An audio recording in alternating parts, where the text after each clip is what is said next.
New Interior Chief John Vic Remulla vows to shut down all POGOs, including the one in Cavite, by the year end. Now here's the report. As far as I am concerned, I will get all the list of POGOs and I will personally lock them down one by one, personally. Lahat sila. That's the promise of newly minted Interior Secretary John Vic Remulla. He replaced Benhur Abalos, who will run for senator in the upcoming elections. Remulla says he will close down all POGOs by December as ordered by President Marcos. That includes the Pogo Hub on Island Cove in Cavite, which was a former resort owned by his family. Kausap ko na sila kahapon dahil because it's in my home province and the property used to be owned by my family. They will close down December 15 for good. Meanwhile, Remulla says he will look into the organizational structure of the PNP. I think we have to flatten it a little bit. Ang bigat sa taas eh.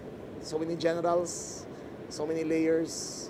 I think we can do with less. He also plans to implement a merit-based system in the police force. You cannot demand a perfect situation with an imperfect institution. So we have to start with cleaning up shop.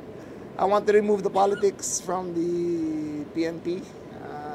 I want to make it a merit-based system on who gets promoted and who doesn't. Nangyayari kasi ngayon, palakasan eh. Remulla also assured DILG employees that no major shakeup will happen for now. Well, maganda naman yan, plano ni SILG about there are too many generals. He just has to be careful on how he does this because iniiwasan natin magkaroon ng mga disgruntled officers within the ranks, no?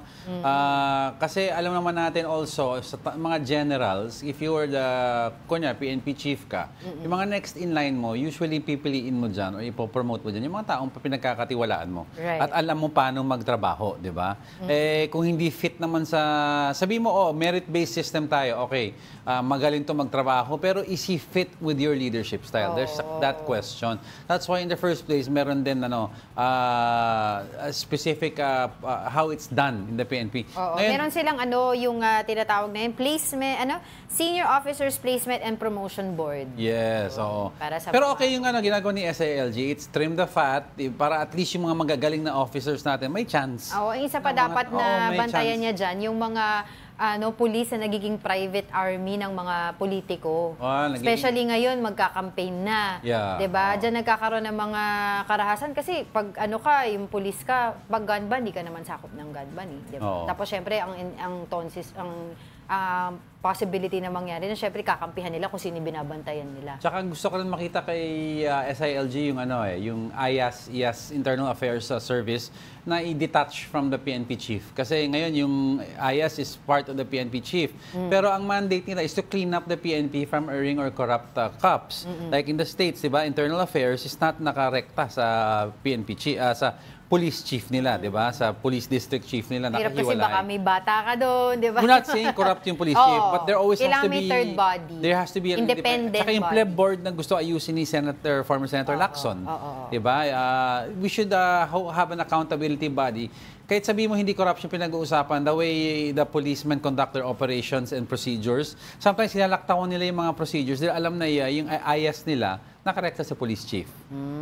Pero yun din yung isa sa mga sinabi ni Secretary, medyo naninibago pa ako DILG Secretary John Vic Remulla, yung siya daw mismo magpapasara nung mga POGOs, especially dun sa Cavite. Kasi na-issue na yan, naalala mo, yung malaking pag-aari doon sa Cavite na nag-ooperate daw ng POGO. At nililink ito sa kanila, pero sa pamilyang they sold it daw, di ba? Ang sinasabi naman niya, yung lupa na yun, binenta nila since 2018. So, hindi pa daw nila na-bisita yun ever since. So, by December 15, yun ang pinaka-cut-off siya daw, magpapadlock pa. Dapat magandang gesture yan to remove all doubts. Kasi we all know si Gilbert Remulla is sa PAGCOR naman. Diba? Yung one of the board directors. Yung mga malilikot na isip, alam mo naman idudugtong lahat yun eh.